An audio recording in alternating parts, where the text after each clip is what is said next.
morning, good evening, everybody. Welcome back. We're back to work on the Bullet Goat. And, yeah, it hasn't repaired itself in the week I've been gone. I don't understand that. That never happens for me. It seems to happen for other guys.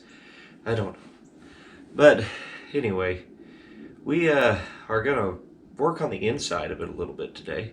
I think we're going to clean up the floor of it, vacuum up what's left of that dirt, glass, whatever. Throw down a coat of paint so it doesn't rust since it's exposed to the elements, obviously. So we're going to do that, and then I think we will maybe pull the motor out that we're going to put in here and give that the old Krylon rebuild and, you know, make it look pretty, and maybe we can get it dropped in there today. I don't know. I got to go find the transmission I have for it as well. So that's game plan for today. We'll see if it changes. It probably will. All right, well, we're going to go ahead and clean out the interior and, you know, get all this glass and dirt and whatever out of here. So I'm going to put him to work on that because I'm, you know, my knees hurt and I don't want to do that. And I can force him to do that. So, you know, child labor for the win. Anyway, he's going to do that. And while he's doing that, I think I'm going to, not this engine, but this engine, I'm going to start cleaning up and, you know, prettyifying it. And, you know, throw an intake on it and whatever. Just little stuff. I got to buy a torque converter and everything's on back order right now, of course. So, probably waiting for a second on that anyway. I'll have to find something else to do.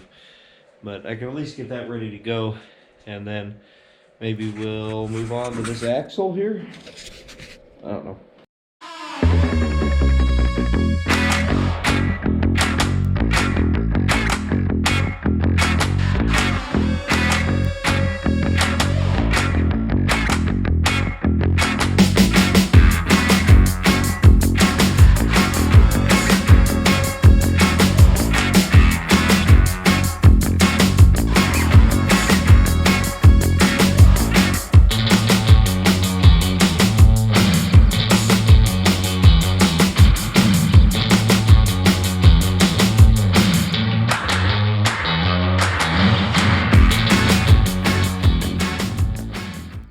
Dude, I'm going to fix all the rust in this right now.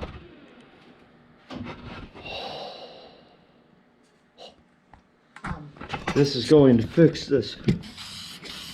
Wow. Look at that. Any second now. It's just healing itself. Look at that. Look at this. It's healed. It's fixed. Well, I was running low on the gloss, and I had some flat black left over from the Torino race car. So I'm just mixing the gloss in there. I already poured some, and that will of course equal semi-gloss. I think we'll probably just brush paint these floors because we want it to be a nice, you know, thick coating down there because it's not going to get carpet. So we'll just mix that in there and we'll start brush painting, and hopefully that'll dry before we got to do anything in there. So we're just going to paint, and we're going to make sure to paint up underneath the cowl area, dash thing, whatever. Just make sure everything's got a nice coat of black paint on it in here, and I mean that should help prevent, you know, rust or whatever. Yeah, it'll look nicer, a little bit nicer. Yeah, oh well. So, yeah, well, you really don't want to, you know, make it look good. We just want it to look. So, yeah, we will grab our Walmart paintbrushes and our Farm and Home paint and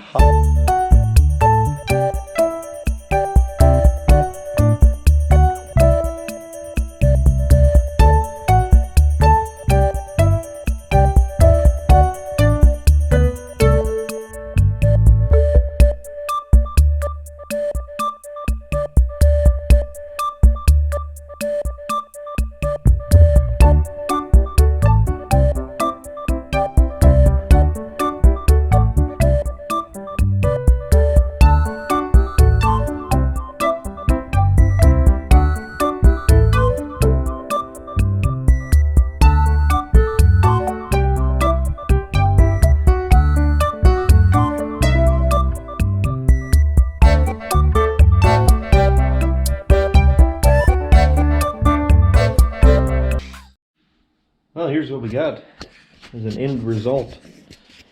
You can see it's kind of dying down in some places, but that's good. We didn't want it to be real shiny. It's not like they were that nice, but pretty good. You know, it'd look a little bit nicer and keep them from turning into Flintstone cars. So, I don't know what to do next. Unless we need to go, this thing is pretty grimy, actually. So, I think our next stop is going to be, you know, to go to where I get all of my shop supplies at and get some degreaser. Dollar Tree. Dollar Tree is where I buy all my shop supplies. Shop supplies. Yep. Yep. Dang, look at that. That's good stuff.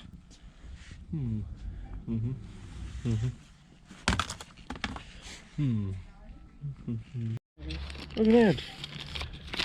Wire brush.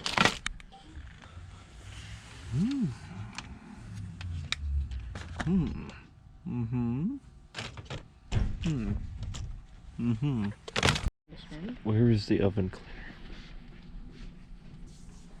The oven cleaner is gone. They failed me. Dollar Tree, get your stuff together.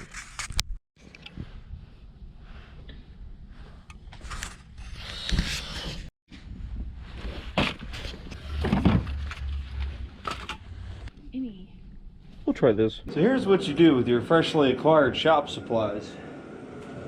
Grab your oven cleaner, and I've already started on it a little. But just hose her down. You know? This stuff will pull the paint off. It works better than any engine degreaser out there. I can attest to that. There is no engine degreaser that works as good as off-brand, really toxic, smelly oven cleaner. If you just take one whiff of this stuff, and you're gonna understand, my God, what the hell is that? And look, it burns, and it takes years off your life. But is it worth saving a couple of dollars? Yes. So, we're just gonna do that. I got some of that at the Dollar General. And then, I got some orange degreaser here from Dollar Tree. And it's a little more mild. I figured it would clean up these valve covers kind of nice. And it seems like it might. I'll have to get a rag and just kind of wipe on them, take a toothbrush maybe down in here and see what that does. But anyway, let's just clean this bad boy up. And I've only got like half a can of paint left. Hopefully we can stretch that over the whole thing. Oh, that stuff is ripe, man. Dang.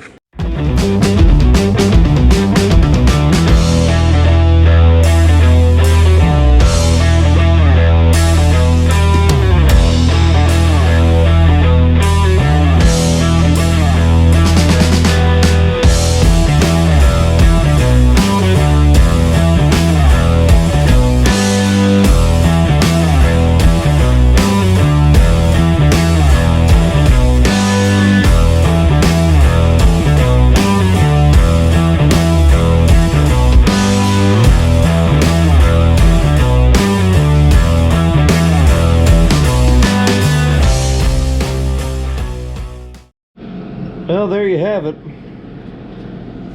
It's pretty clean. It's not great, but that pan will clean up separately. So it's supposed to be that anodized color. It's like a knockoff Mylodon pan. These cleaned up pretty nice. Pretty happy with those. Those are old. But no, it's not bad. It's fairly clean. So now you gotta let it dry and probably wipe it off a couple of more times. We're just gonna spray bomb it with what I got left in here. I hope that does the trick. Because the freaking paint's like $12 a can. I'd rather not. I already had to order a $23 fuel pump for it. Crazy. Because I was cheap when I pulled the motor in my other car. So I said, well, I'll save $23 on a fuel pump. Well, here I am spending $23 on a fuel pump. A little history on this motor. I bought it probably, I don't know, probably 4 or 5 years ago. And I had it in my 72 Le Mans. And it's a 69 400 low compression engine, nothing special. Before I put it in my Le Mans, I put a Summit 2800 cam in it, double roller timing chain, hardened push rods, just the basic stuff to make that work, wake it up a little bit. It has really bad number 45 heads on it, so it's got that done to it. There might be some more things that I forgot, I don't know. But anyway, it ran. It had some pretty good blow-by when I pulled it. So I built a 455 for my car. It's a 30 over 455, forged pistons, and a little, you know, I like the little RV cams, you know, just give me some grunt to do some burnouts. I don't know, I'm not trying to set top speed records. So anyway, that's what we got going on here. It was running earlier this year, so I mean, there's really no reason it shouldn't. It's been reliable as all hell. I mean, I've probably put 20, 30,000 miles on this engine, and I've never had a head off of it. So, those are factory GM installed gaskets on there as far as I know. Well, dry enough.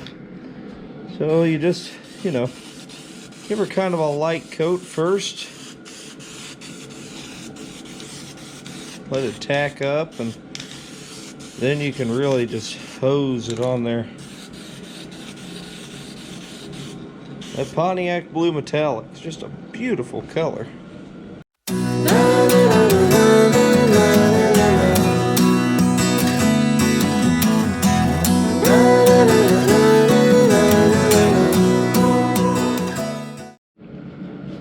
Well, there you have it. One freshly rebuilt engine right there. Now, it's a little light on the paint because, well, I didn't have a whole lot, but whatever, it'll do just fine. We can touch it back up once it's in the car or something, but at least it's got a base on it now. So next thing to do is to take our way too big Street Dominator intake here and put that on there. I want to show you one other little thing I did. So Pontiacs use an O-ring here for the thermostat bypass. Ugh. But anyway, I didn't have one, but I did have a pair of intake gaskets over there. So I made one out of a water pump divider plate gasket for a Pontiac. I just cut her down and then hit her on the old bench grinder to get my depth about right, and it should smush in there. We'll just you know, totally slather that in RTV and it'll be just fine.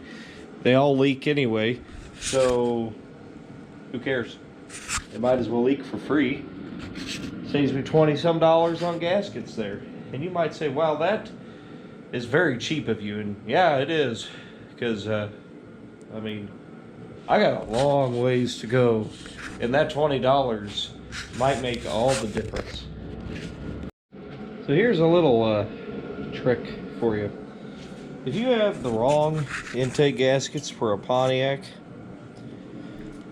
basically what you're going to run into is this is the exhaust crossover here, and that just lets the intake warm up, and it would normally pull that bimetallic spring for your choke housing down to open your choke as the engine warms up.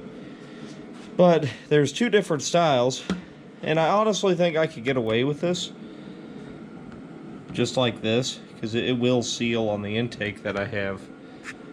But just for grins, I'm going to show you something that I have done before with varying degrees of success. Get yourself a pop can and just cut a square out of the side of it, like so.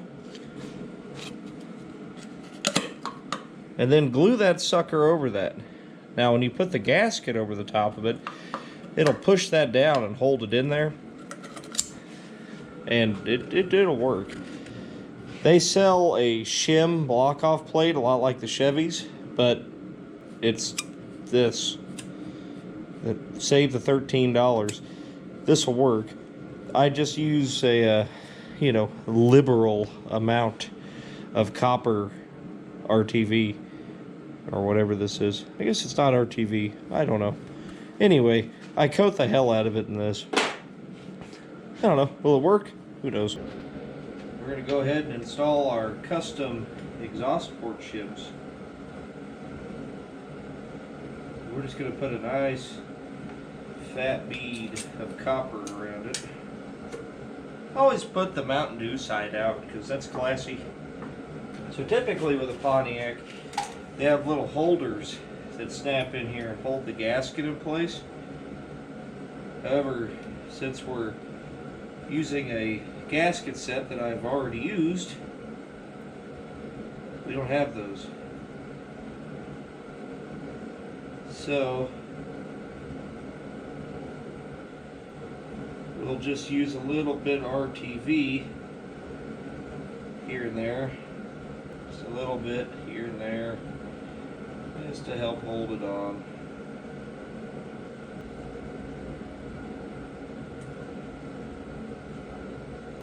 I'm going to take my intake here.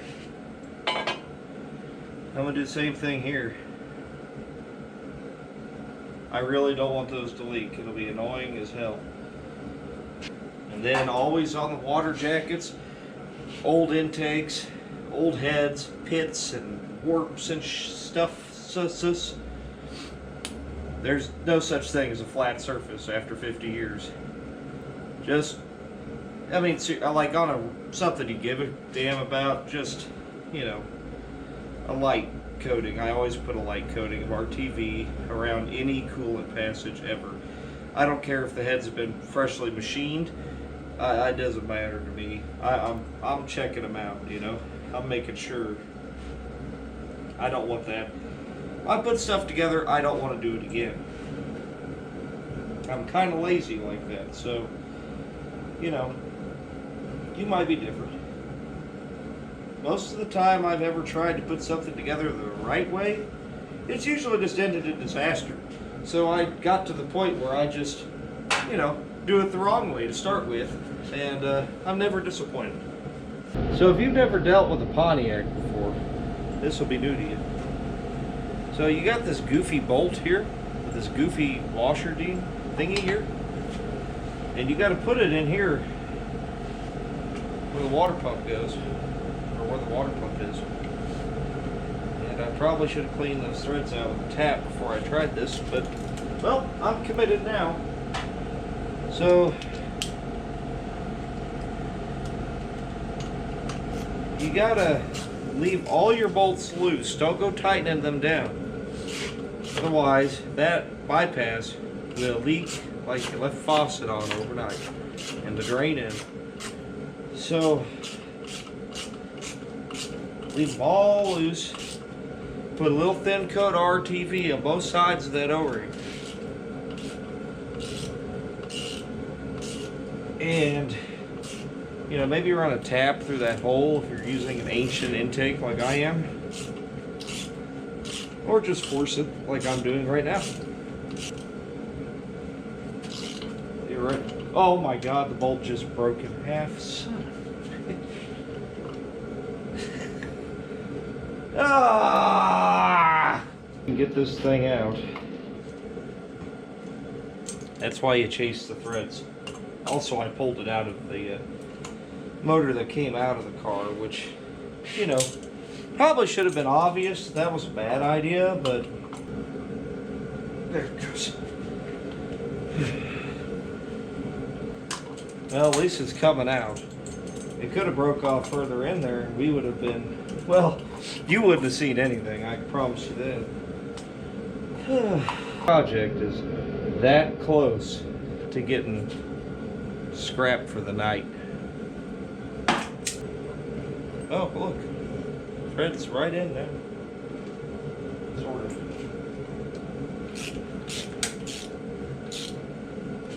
gentle now. So anytime you are torquing down an intake, cylinder head, anything, always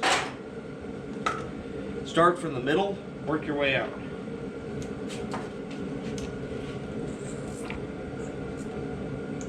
In a cross pattern, it's like you're doing a wheel or whatever. Well, there you have it. That is a old school intake. Look at that thing. Hello! That's gonna run horrible on this engine. But whatever, it's what I had laying around. I guess I could have used the factory 4-barrel off of that one. It probably would run a lot better, but whatever. Well, that's gonna do it for this one. A little shorter one, but if you're waiting on parts, you're waiting on parts, you know. And I hate getting too far ahead of myself. You know, I like to, you gotta keep these projects compartmentalized. One thing at a time, you know. You can do a couple, maybe 2 or 3 things at the same time, but when it's something like this and it needs everything, don't bury yourself, you know, just take your time. So with that said, hit the like button, hit the subscribe, and hit the little bell thing down there. These are all things I honestly, it's so easy, but I rarely do them. Whenever I'm on the YouTube, and I get it. I mean, I never click the bell thing. I don't even know what it does, to be honest. And I never comment, and I do occasionally subscribe, but that's about it. But it makes a big difference. So if you could do that for me, really appreciate it. I really appreciate you watching these videos. The channel has grown exponentially since since I started working on this, and that's good because that means that it's less about me, it's more about the car, and that's exactly how I would want it. That means you're here to see this, and you're gonna see this. You're gonna see this all the way through to the end, and I work fast, so you're not gonna be waiting that long. But anyway, really appreciate you guys. Please like, subscribe, bell thing, whatever, and have a good night, and take her easy.